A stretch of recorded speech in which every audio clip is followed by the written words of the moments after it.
We spoke last week of the Lord's call to us to take up the cross and to follow Him, to understand that if we are not willing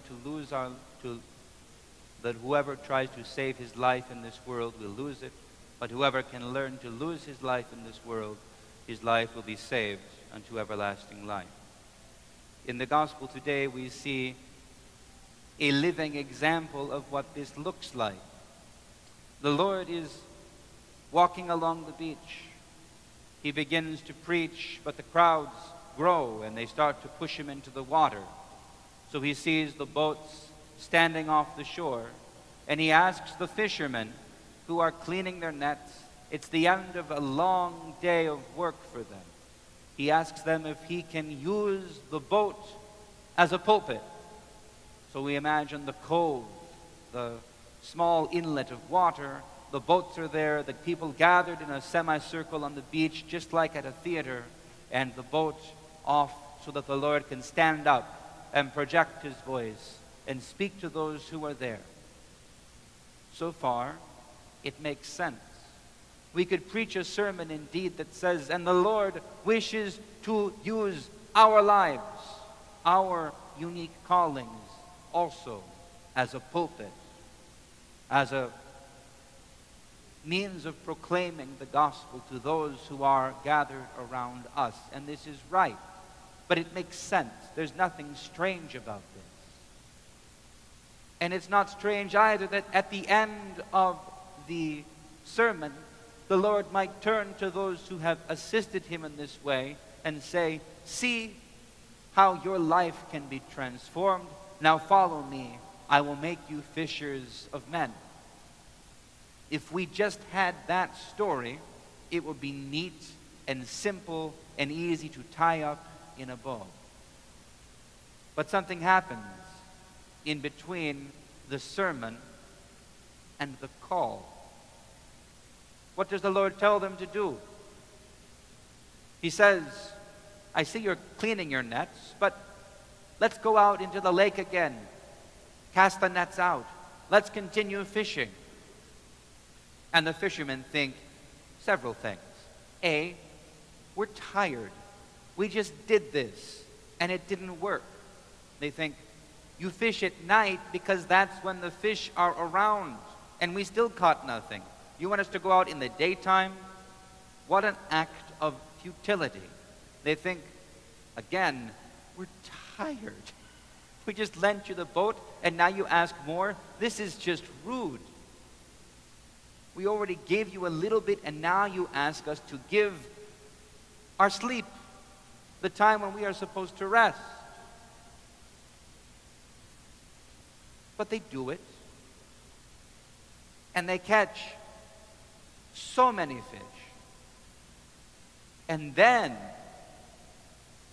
when their boats are full, when there's actually a lot of work left to do, but when they're thinking to themselves of the money that this take will bring in the markets, they're thinking, well, what if we caught this many fish every day? We could buy a bigger house, we could fix the roof, we could buy a nicer donkey cart. The Porsche model this year. When all of these things might be going through their minds, this is when the Lord says to them, now come, follow me, and I will make you fishers of men. There is a temptation for us, for all of us as Christians, for us who preach the gospel, and for all of us who struggle to walk this way in our lives.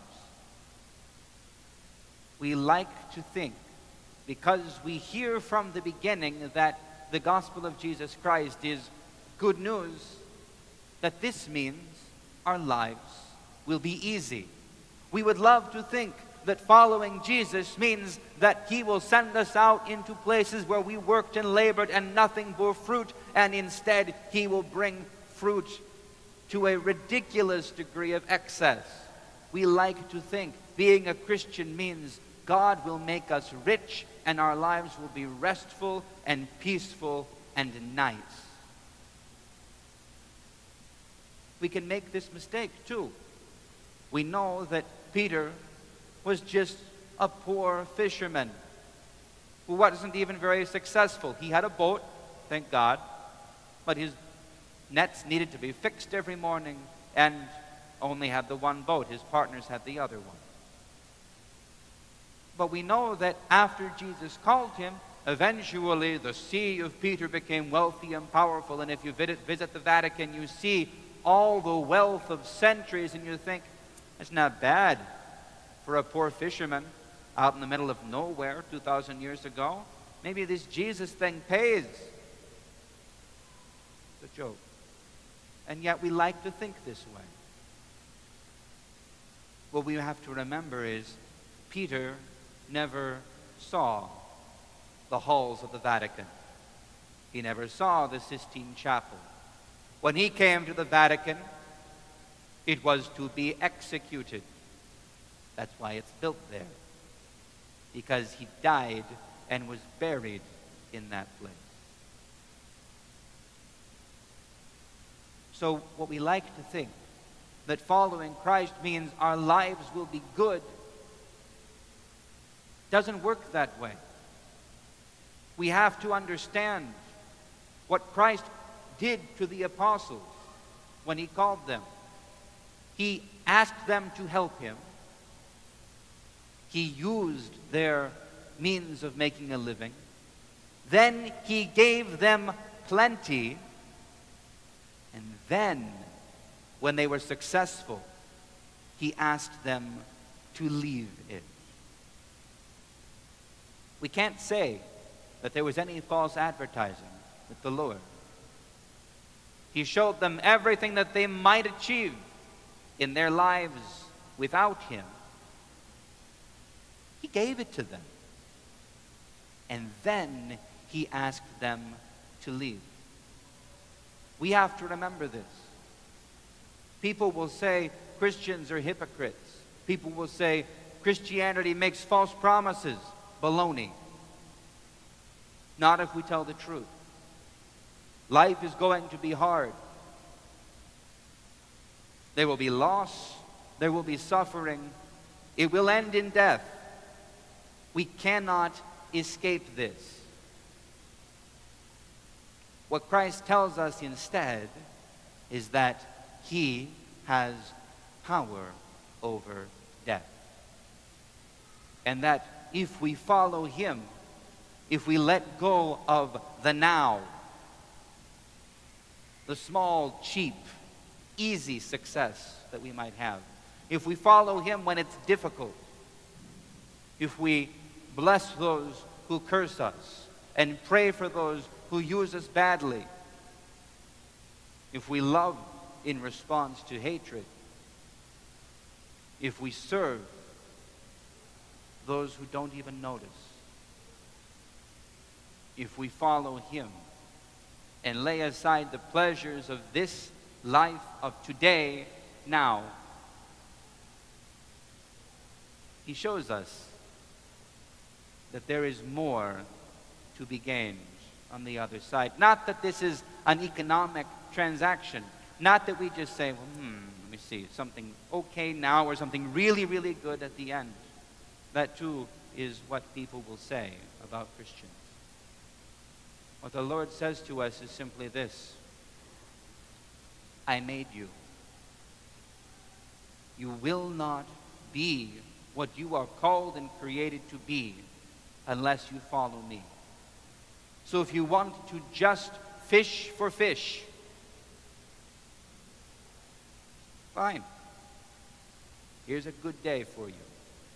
Can't guarantee the rest. I don't guarantee the rest.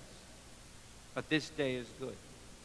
But if you follow me, he said, I will make you fishers of men. It's really the same point as we heard last week. If we try to save our lives, we'll lose it. If Peter and Andrew and James and John had taken that great catch and sold it and bought more boats, they might have become the great fish kings of the Galilee, of the Sea of Galilee. They might have grown wealthy enough to divorce their first wives and have a second wife and have multiple children and do all of these things and build a nice house that they then would have been afraid someone would break into. They would have died lonely, sick, and miserable, like everyone else dies. Instead, they left those things and they followed the Lord. And although life was hard, they were never alone. The Lord sustained them. He walked with them. He gave them strength. He gave them peace. He gave them courage. He gave them a joy that transcended the suffering of the present day.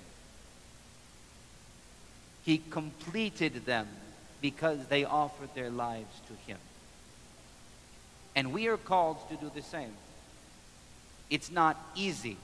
We really like the simple rule that if we work hard and do our best, we'll be successful. It often works that way, but there aren't guarantees. You'll have setbacks. You'll have struggles. So hold on to the Lord first and last and always. And He will sustain you through the evils and the sufferings of this present age. And He will lead us all together into everlasting life. May we have the courage to understand and to follow in the steps of the apostles, to answer the call of the Lord, to hold to Him, to not seek to save our own lives, so that He may give us the fullness of life. Amen. Please stand. We will continue the liturgy.